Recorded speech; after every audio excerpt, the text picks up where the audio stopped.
Pandemi tak menyurutkan semangat remaja Putri Sulsel untuk unjuk prestasi dalam gelaran pemilihan Putri Cilik dan Remaja Sulsel. Ajang pencarian bakat khusus Dara Sulsel ini digelar dengan penerapan protokol kesehatan yang ketat. 29 kandidat bersaing untuk mendapatkan tiket ke Jakarta.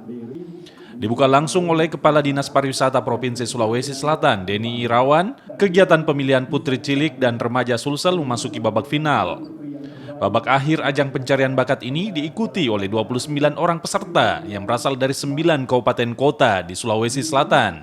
Di antaranya Makassar, Bulukumba, Toraja, Tanah Toraja, Palopo, Bone, Sidrap, Lu, dan Kabupaten Maros. Meski melibatkan banyak orang, namun karena digelar di masa pandemi, panitia pemilihan Putri Cilik dan Remaja Sulsel tetap menerapkan protokol kesehatan selama kompetisi berlangsung.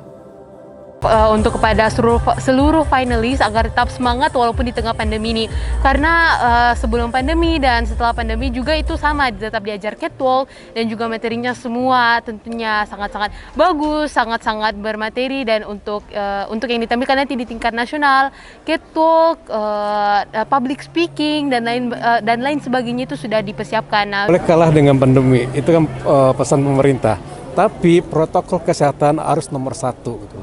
Karena kita sampai saat ini tidak tahu pandemi akan berakhir sampai kapan, dan kegiatan harus terus berjalan, tapi tetap dengan aturan dan SOP yang diberikan oleh pemerintah. Seperti itu.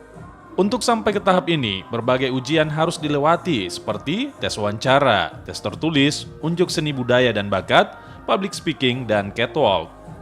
Nantinya peserta terpilih akan mewakili Sulsel ke ajang pemilihan Putri Cilik dan Remaja tingkat nasional pada Oktober 2021 mendatang.